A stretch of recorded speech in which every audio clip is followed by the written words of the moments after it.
All right, man. Let's move on to the offseason. Big signing. Cry. Put a tear. Cry, brother. Cry. Put them tears on, my boy. Oh, Sorry, guys. I'm sorry. The Thunders. I'm sorry. The Thunders signed Isaiah Hartenstein. Oh my god. You guys have a problem rebounding, and And you guys signed Isaiah Hartenstein to fix that issue. Great signing, by the way. Can you tell me how? What you're expecting from this season?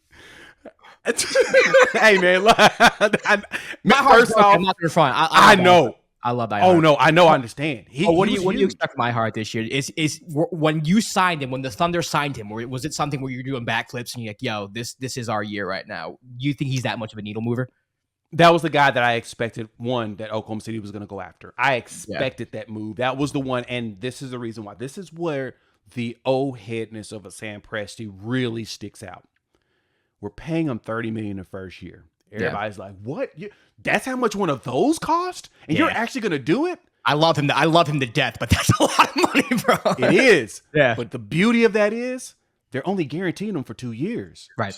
And we have the space right now. It's one of those, like, we basically front loaded the deal because we got the money. So, all right, we'll pay you extra to come in, fill the hole that we need. And if you're good enough, we'll extend you later. But we've got 3 dudes we're going to have to extend in 2 years. By the time we get there, we ain't paying you no more. Right. So it was perfect. Like, instead of wasting that money on additional free agents that we probably didn't think would pan out, they went and got the dude that they knew that day one could be a participant in the game. And I love the fact that Sam did that. Like, I went back and looked at the contract. And I'm like, okay, 3 years, $87 million. What does this really mean for them? And then I look, because I remember going into the season, Oklahoma City has 30-something million in cap space. And it's like, oh, you're basically just bringing him in to pay him today and then not have to pay him in 2 years. Because his third year is not even guaranteed, right? Yeah.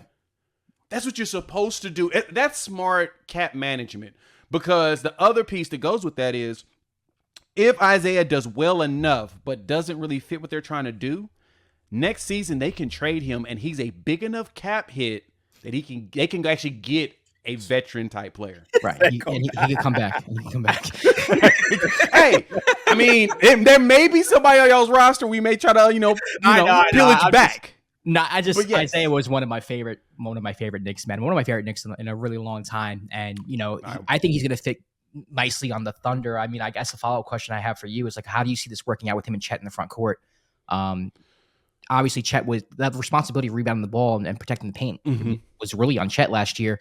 Now he doesn't have to do so as much this year, have a bigger lineup with Ihart and Chet on the floor, but that kind of looks different offensively. So how do you think Mark is going to manage all this and what the Thunder offense is going to look like? That was my biggest struggle in trying to figure out the way it would truly work, because you want Chet to play the 5, right? Like, I know a lot of people will say, oh no, move him to power forward. No. Chet's way better at the 5 because he causes a lot more disruption, not only on that defensive side with the blocking portion of it, but also the fact that he's able to go out to the corner and make threes, right? So that kind of makes all the big men have to reconsider the way they're going to defend him. I think with Ihart, supposedly I heard he's shooting threes right now just to get he always had it a little bit, because I used to live like down the street from the Staples Center. I used to go like 15 Clipper games a year, and he was shooting threes with the Clippers like here and there during garbage time. He has a nice stroke. He can shoot. He just doesn't shoot. And Thibodeau just wouldn't let him shoot in New York. But apparently he has. It's Thibodeau. That's Thibodeau's thing, right? He's a very particular type of man. So we'll just say that. But for Isaiah, though, now that he's probably going to be shooting a lot more threes. And it's going to be one of those more of Oklahoma City's going to have to force him to be enough of a threat that he has to be respected, right?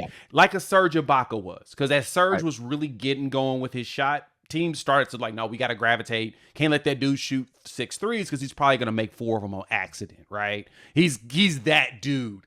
I think with Ihart, it'll be a similar situation that they're going to have him at least be respectable, but them together, especially offensively, he's going to be the dude setting screens. I think that's the one thing that Oklahoma City missed the most over the last couple of years with Shea is they didn't have a Steven Adams to put their shoulder in somebody's chest and really make space.